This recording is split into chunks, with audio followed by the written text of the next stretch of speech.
So I've just finished editing this video that you're watching now, the tidal Thames, and I felt there was a little bit of explanation that was missing, so I just wanted to do a very quick intro to explain why we did the tidal Thames. Most narrowboats don't do this. Some do, but... Yeah. There are people who do it, but it's sort of relatively uncommon. It's something that not everybody will do because these are flat-bottom boats. They're more designed for canals than they are for heavy rivers.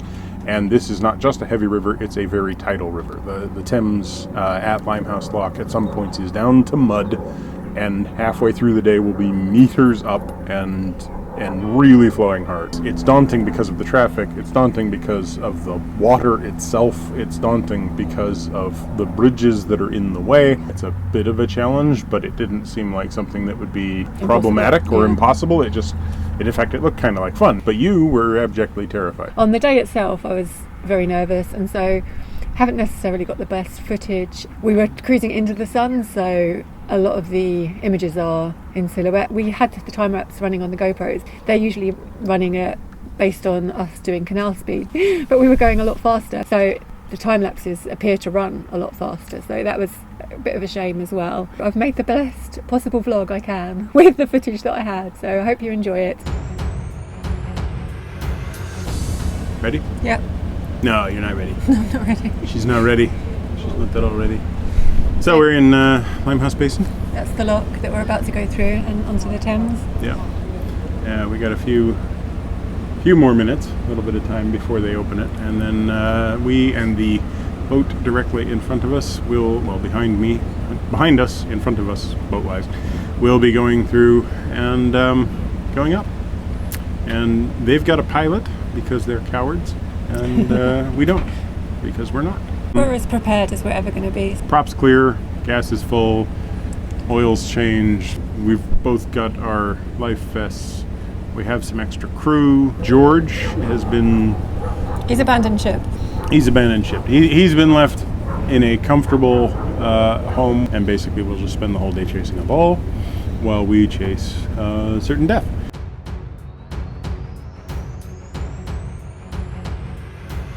Our crew are here. So, hello. Hello. If you don't know, David from Cruising the Cut. Lorna from London Boat Girl. will be coming up with us and hopefully not being drowned along the way. So you should see videos from all 3 channels in the near future. Yep. About this trip, and with any luck, not 3 obituaries. 4 Can obituaries. you swim? Huh? Can you swim? Oh God, I can swim like mad. Plus, I float. I mean, look at. Then we will all hang on to you. Yeah. I was nervous, but actually surprisingly happy. I think it's a nice day. It's calm. You are clearly superbly well prepared, both of you. Everything's been taken care of. I'm going to sit back and relax and drink gin and tonic. Excellent. Yeah, I'm so chilled out about it. I think maybe because I know that you're so organised. I've heard some horror stories, but I've got a good feeling about it. Yeah. Excited. I looked at the Thames earlier. It's basically flat, although going higher, which is good because we want it to be going higher. That's not a bad thing.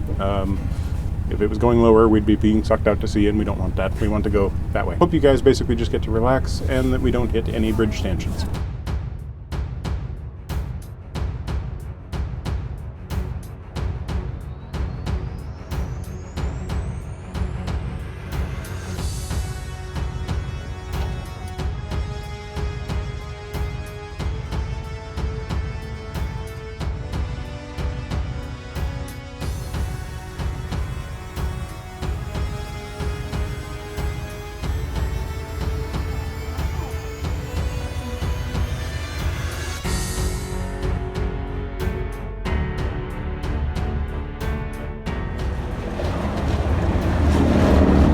Your husband's crazy.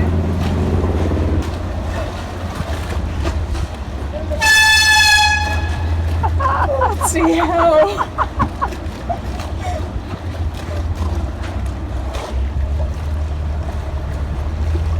Oh my god. Oh, it's amazing. It's massive. Wow.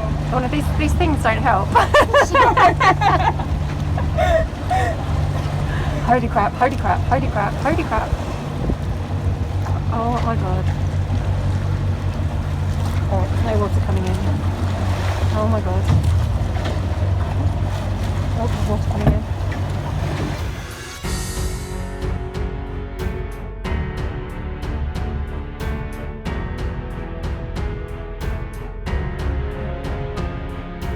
Oh my god, wow, this is amazing. And look at the size of these boats that we're sharing. And the speed they're going. No. Okay, there's no water coming in. A bit of water came in there.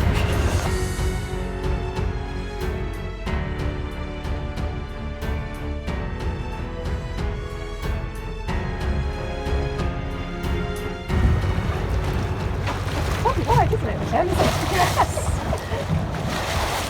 It looks so much wider in it than, than on the banks.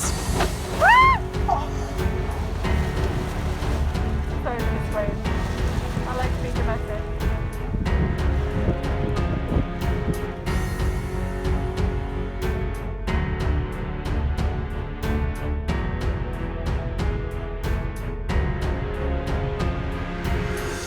Edwardian Hurricane out to that coast.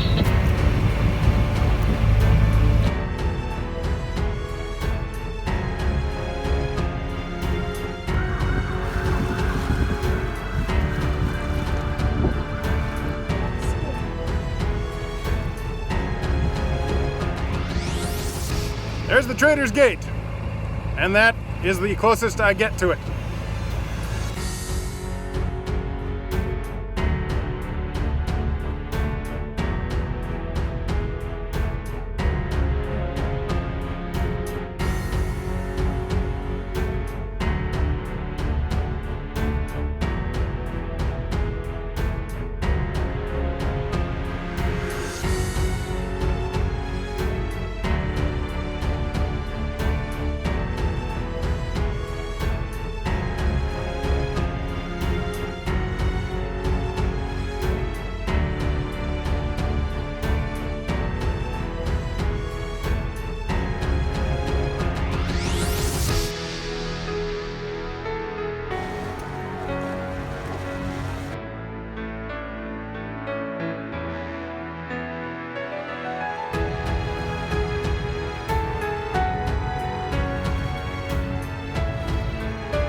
Parliament in what was once Big Ben, and will be again.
How you doing? I'm fine. It's been fine. A little bit of chop in the beginning.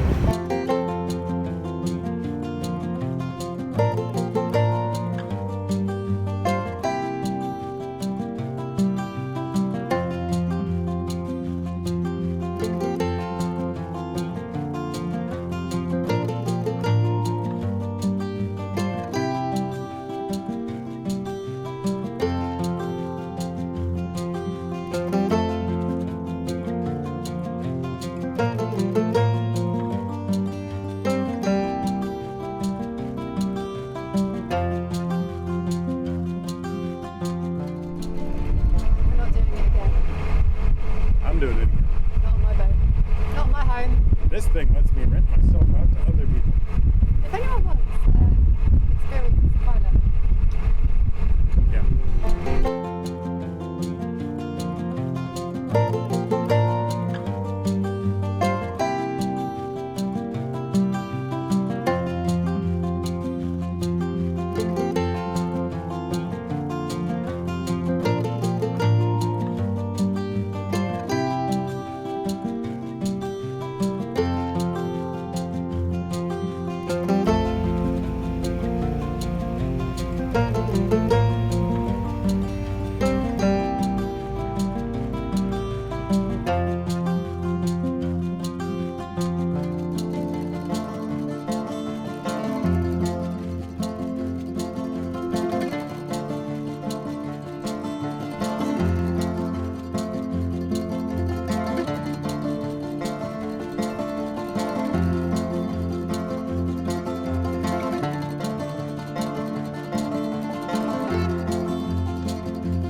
Just below Teddington Lock. woohoo! We've done it.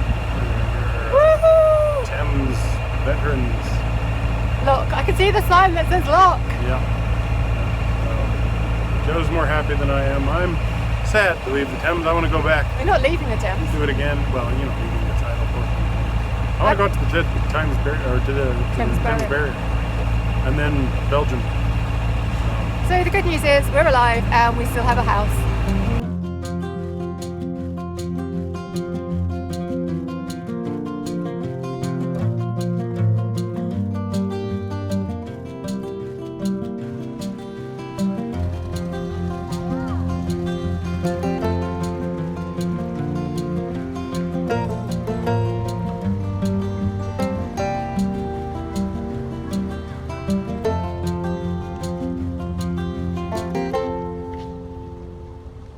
So that was the Thames. We've done it. We've survived it. What do you guys think?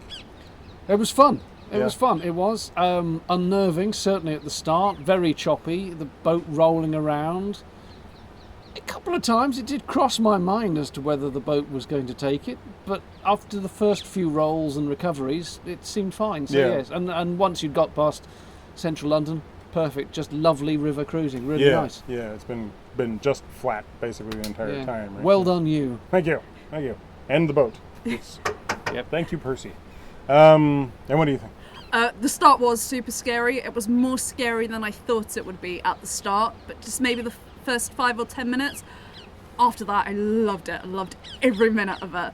It just went so quickly. I feel like I need to do it again Yeah. so I can absorb it more because it just went so quickly. It flashed past. And like David said, you go, and the first bit was like being at sea, especially at the bow, because the waves were coming up and hitting me in the face and the water was coming into the boat.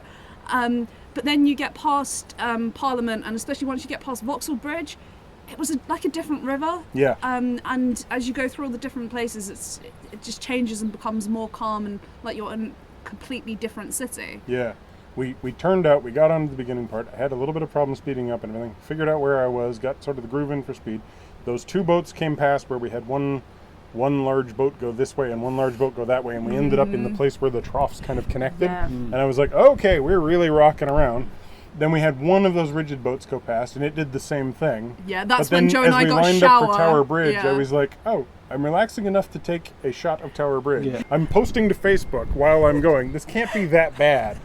I do really want to do it again, and I'd like to do it again in a situation where I can spend a little bit more time looking around, because I was really just concentrating on driving. But to see Tower Bridge and the Tower of London and the Tate Modern and, Everything. Yeah. I'm like, good Lord, this is an iconic city. It's so beautiful. If you tried to do the same thing on the LA River, you'd spend the entire time, well, for one thing, you'd spend the entire time sitting on concrete. But if you weren't sitting on concrete, you'd spend the entire time going, well, this sucks. It's just... Do you see now why I say that I love living in London? Because so many of my viewers say, why would you want to live in London? It's so dirty, it's so busy. And I say, but if you're going to do it from the water and that different perspective, it's a whole new place. It is, and it's it always completely depends different. on where you are. I really like Paddington Basin. Yeah. Of course, Little Venice is nice. The whole of the Regent's Canal I actually really liked. Staying at Like when King's I came Cross. and met you at King's Cross. Yeah. And I think you both said that you liked it so much more than you were expecting you were Yeah, going to. yeah. Once you're in sort of central London, it's Yeah. it's really. But pretty even cool. like if you weren't on the canal or on the river there, and all those bridges that we passed under today, people will be crossing them like sardines. Yes. Every Monday to Friday. And it's like all of that is going on around you in fast forward, but you actually get to take a step back from it and remove yourself from that and observe. And I just love the people watching and Yeah. the fact that we're going in slow motion and everybody else is moving super fast. Yeah, I love that. Yeah, London Bridge, which I've walked across so many times and not even paid attention to what I was doing. And to see it from below and just, and there's this occasional peek of somebody looking down and going, hi. I do appreciate it. I like London by water. I'm also glad we're kind of in Teddington right now. Thanks for not killing us. Thanks for not killing me. Thanks for not dying. That was really good. That was really good. Some good skills in staying alive. Got all the way to Teddington, then I tripped over the bollard Oh, there. Yeah. Like right there. She just nearly went down. So it's the next day. We didn't finish the video last night because we were Too tired. we were exhausted. Emotionally and physically. We're moored just below Teddington Lock, and it's like, they called it like a transit mooring, so you can only stay one night, and it's $9.50 to stay. Yeah. But yeah, we couldn't go on last night. No, it's just we're too tired. So today, the summary of the trip. Well, it started with us going up around the... Yeah, we were a bit silly. We did 8 locks in the morning and did the Hertford Cut, and then down. Is it still the Regent? Yep. The bit that gets you down to Limehouse Basin. Because we'd not done the Hertford Cut before. And also because Michael had done the oil changes and the filter changes yesterday, it was a good kind of test. Shakedown. Yeah, test that they were all fine, which they were. But it meant that we spent, a good 2.5, 3 hours cruising in the morning before we got to Limehouse. Which might have been a good thing, because I don't know what I'd have done all morning other than just sit there and get nervous. Yeah. So then we got to Limehouse. There was a wide beam that it turned out was going to be going with us. We had some lunch.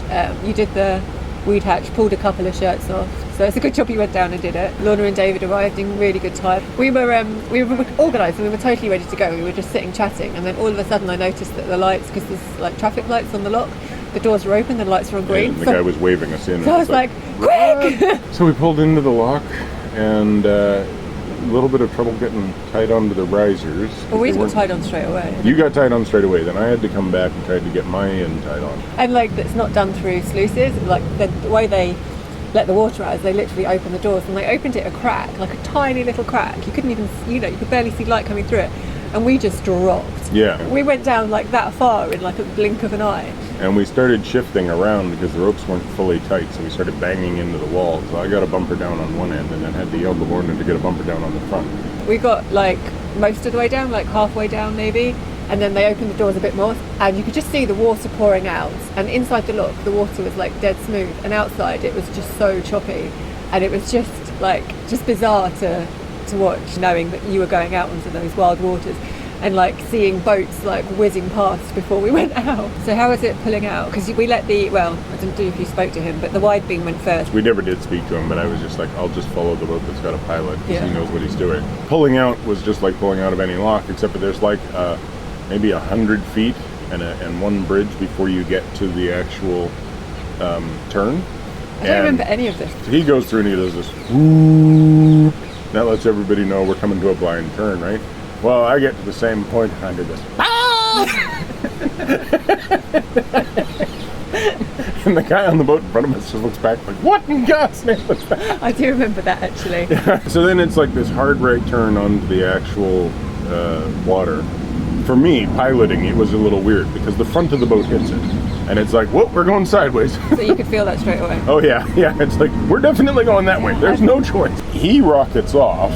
And I'm like, well, I don't want to lose him, so I give it a little bit more power to push us all out into the current. I'm looking back like this to make sure nobody's going to ram us, but I feel it sort of accelerate that way, and this chop starts beginning. I'm like, okay. The chop was instant and uncomfortable. And I had to make the radio call, right? So at the moment that I'm doing this, I'm grabbing the radio and going, am I on the right channel? Am I on the right power? Yes. Limehouse VTS, Limehouse VTS. This is narrowboat Perseverance, over. And nothing. I get no call back, right? Like there's nothing. So I'm like, okay, well, I'll just keep driving. And I thought I'd wait and listen for the guy in front of me to make his radio call. Well, he's the professional pilot and everything, right?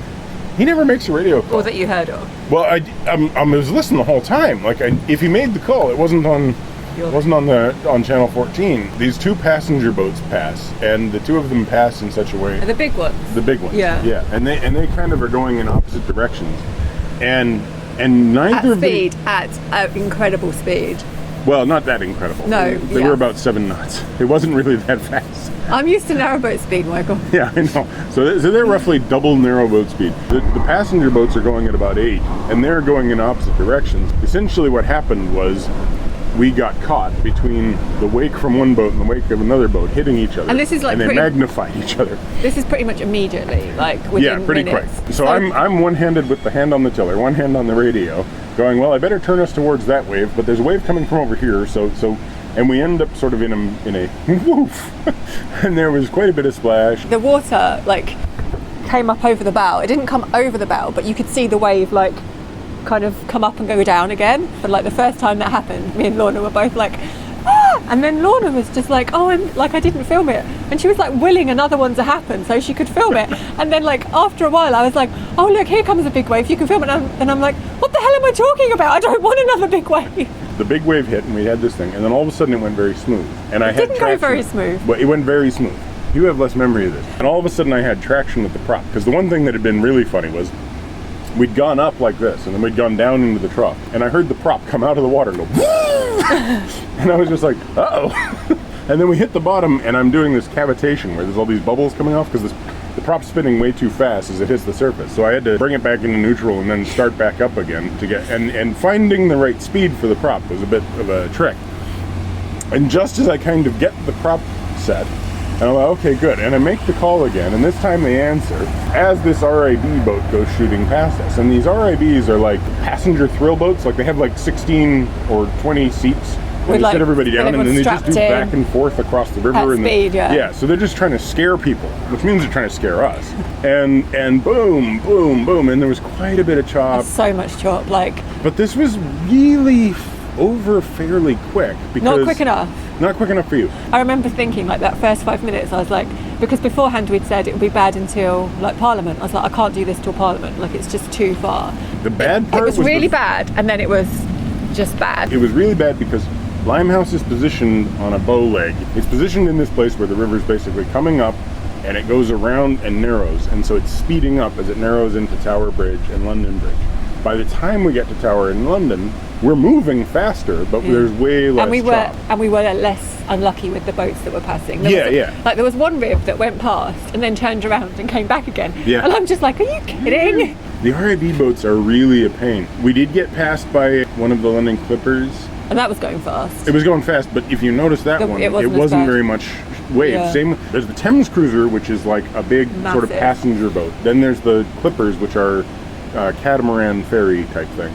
Oh, and did you see that enormous yacht we passed? No. Like, there's like this 300-foot long, 90-foot tall yacht with this little tender boat, and it's got its own garage. It was the Thing is- biggest thing in the harbor. It was bigger than the battleship that we passed. The thing is, we were moving so fast because I thought I'd have time to be like, oh, there's that, oh, there's that. But it was like, you know, you'd see like the Tower of London and then it was gone. Like everything was moving so fast. Yeah, it's funny that the Trader's Gate is actually blocked off. Like, there can be no more traders. We were going into the sun, so it was hard to see everything. Whereas looking out the back, you had a much better view Yeah. if you turned around to look the other way. But I wasn't Yeah. about to. Which I was turning around to look the other way all the time, but it was to see whether or not The something was boat's going to coming, ram us. The Tower Bridge was amazing. Yeah, that really was. Like, that was really like just like, oh my God, I'm doing something so cool right Yeah. now. And then we start through London Bridge, and there's all these people looking down at us. But these Traffic. bridges that we were walking across like last week, we were looking down at the river and I was like, oh my God, I can't go down there. And then all of a sudden, well, a week later, You're down we're there. down there looking up. It was just surreal. But from that point on, it got fairly easy. Like, we get to Tower Bridge, and from there, it's mainly just regular traffic. There's several of the RABs, but most of them are moving slower They there. moved slower, yeah. Unfortunately, even when they're moving slow, they throw up quite a weight. Yeah. But the main problem for me was there's like 3 docks along the way where the cruisers pull off. Right. And where the Clippers are picking up and pulling off passengers and stuff. And they're going across the river, and one of them at one point was turning around. I was sitting on the floor, like Lorna was on the bench, but I was like on the floor, like just gripping on. And like the water came in the side of the Yeah, it would of have the shot through overflow. for the And like my toes were getting wet, and I was like, okay, my toes are wet. If my bum gets wet, then we're in trouble. Yeah. But it was important to leave those open because that's where the water drains out. Yeah, if comes it over the top. had come over the top, it would have had to have gone out there. Yeah, it all calms down really even before Westminster Bridge, which is the one before Parliament Bridge. No, it didn't get calm until after Vauxhall. Okay, your idea of calm. It didn't get glass smooth until after Vauxhall. Westminster Bridge is kind of funny because all of the early bridges are marked on every span as to whether or not you can go through or not. If you can go through, there's 2 amber lights. And the funny thing is Parliament has 2 amber lights on the number 1 span. It's the one furthest to the right that's actually large enough to go through. And then it's got 2 amber lights on the next one. And if you go through the right-hand ones, you're in the exclusion zone for Parliament when you come out the other side of the But the span. exclusion line didn't look that big in the end. Well, those markers were like this is where you get shot zone, but the exclusion zone goes out much further into the okay. water. I don't know if you noticed the guys who were like, The snipers. yeah. No, Like, I didn't. I was joking. Okay. All right. 'Cause, yeah, they're there. I mean, it's not like you're actually going to get shot, but you're going to get challenged if you go into the exclusion zone. We passed Parliament. Man, that's an awfully ostentatious building, but it's really pretty iconic. Like, it's really something to look at. I always thought of Big Ben. Yeah, and you can't see Big Ben at the moment because it's No, you covered can't in see Big Ben at all. covered in scaffolding and all sorts. And then we pass MI6, another exclusion zone on that side, but I'm like, we're not going there. David is, of course, standing there with a video camera, and I'm like, well, if David just suddenly, like, drops like a rock, then we know you're not allowed to film MI6. From that point on, it more or less It got enjoyable. it got enjoyable. The stress had gone. You'd done the worst bit. The chop was nothing compared to what it was like before. Any boats that passed, their wakes were nothing. Yeah, for the most part, we could just sort of look around. And of course, you passed all the major Yeah. like landmarks. I mean, we did get to see Battersea and Chelsea and Putney and Richmond was great by the time we got Oh, there. Richmond was lovely, yeah. Really, once you pass Parliament, it starts to become more or less just being on the non-tidal Thames. The current is pushing you, that's for sure, but the lack of traffic makes it much easier. You know, I wouldn't want to be there on a really windy day. After, like, I can't remember what bridge, maybe Kew Bridge, and of course you've got Kew Gardens to one side, or maybe it was before then, or after then, I can't remember. But you're basically, there's no buildings on either side, so you've gone from being in central London to feeling like, I mean, you're not in the middle of nowhere, it is still built up, but it feels like you're in the middle of nowhere because you can't see anything but green. And I mean, there were buildings, but they were back behind some greenery and... Yeah, it's not like there was no houses backing onto the river or anything. It was like both sides was just greens, really. I was on the back with Michael by this stage, and David and Lorna were at the front. And it was really just summertime cruising. from Yeah, that point on. and also we were still just about following the boat in front. He was in our line of sight the whole way. But yeah, then we eventually got to the lock, and we didn't go through the massive, huge Teddington lock. We went through the little Teddington lock. We were here it must have been June last year. We were moored probably just there. Yeah, when we walked up to look across it. And when I said no, we're not going on the tidal Thames. Yeah. And then look at that. A year later, you're on the tidal Thames. A month ago, we were at Brentford that we passed yesterday, and it took us a month to go the Paddington Arm, the Regents, the Lee, the Storts, back down to Limehouse, and then 4 hours to get back to Brentford. And past it. Yeah. Like, yeah. The tide really pushes you. I think we had very low fluvial flow. Well, it's the river flow. The river is low compared to normal because there hasn't been a lot of rain in the country. And at some point, you'll pass the point where the tide sort of stops and the river flow begins. And now you're more pushing against the river flow than you are being pushed by the tide. I think that was actually past Richmond. So would you do it again in your boat? Yeah, sure. Would you do it the other way in your boat? Yeah, I think so. I wouldn't. The only problem with the other way is that turn, but Into that, Limehouse. Yeah. I guess if you're going the other way, it's like calm. The whole journey, you're anticipating chop and the difficult bit. Whereas the way we did it, you do the difficult bit and the chop, and then you just relax. Yeah, and I'd say the other way is probably the harder because it's in that chop that you have to make that hard left turn into a protected cut. We had pretty ideal conditions. I think we had basically completely ideal conditions.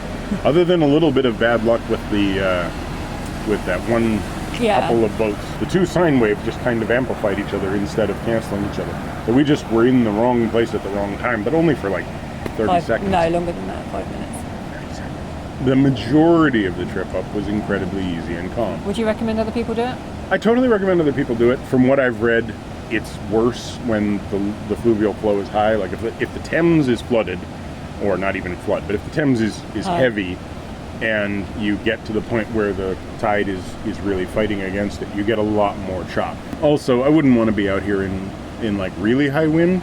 The thing with that is I think that all of those buildings would spoil the wind, but then once you got above Putney and all of a sudden you got long stretches of straight, if you were heading into the wind, that would be you could have some chop issues. Decent conditions, good weather. I think it's totally worth it. And just do your research, know what you're letting yourself in for, and all the rules and regulations, what you do at bridges and where you should be on the river. And be properly prepared. The number of people who are like, you're allowed to make distress calls on the radio, so you don't actually need to have the license. That's not true. You need to have the license. You are legally required to have the VHF if you're a narrowboat over, I think it's some small amount of meters long. If you're a narrowboat coming up from Limehouse to Brentford. From Brentford up, there's an exclusion. From Limehouse to Brentford, there's no exclusion. You have to have a VHF, and you have to have a licensed person on board to use that VHF, and you have to have the VHF unit itself licensed. Michael is available for hire to accompany you on your tidal Thames trip. And I've got a radio. And he's cheap. And I'm not cheap. Cheap. Transport, food, lodging, there's all sorts of costs involved. At the end of the day, I think it's an absolutely worthwhile trip. I wouldn't want to do it in bad weather, in bad conditions, and I would double check the boat. More than anything else. We've got a very solid boat. It's got a 45 horsepower engine. I didn't ever have to have it in anywhere near full bore. The 45 was more than enough by a dam site. So I think if you have like a 35 horsepower, 35 horsepower or above, and that could be lower if you had a smaller boat, I think you'd be fine. I just wouldn't want to do this on an older boat that had less steel. It does do a bit of pushing and smashing and bashing and stuff, and you can feel they can feel the waves underneath the boat. You can feel them. Yeah. I think the main thing is as long as you've got enough power to steer and have motion, and you feel comfortable that your engine is in good nick, you're fine. Last thing is to say thank you very much to David and Lorna who came along. Invaluable help. Yeah, it was just really nice that for the first part there was someone not panicking with you. Yeah. And there was someone just excited and not panicking while I was stressed. They both were vlogging it too, so there should be plenty to see. Yeah. Because we didn't actually get that much footage. We basically just had to memorize it all. When I was filming, I was like, oh my God, so the camera's just all over the place. So massive thank you for those two for coming along. And you probably know their channels anyway, but I'll link their videos below. So, that's it. Thanks for watching. Hope you enjoyed the craziest thing we've done on a boat yet.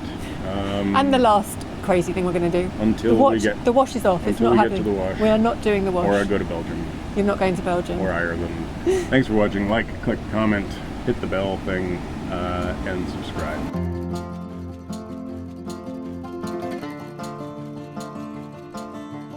One great thing that happened was 2 people spotted us along the way and took pictures of the boat on the Thames. So one person I think was near Waterloo Bridge and the other person was on The Tate. the Tate Modern on the roof. So it was really lovely to have dwarfed those. by St. Paul's Cathedral. Yeah.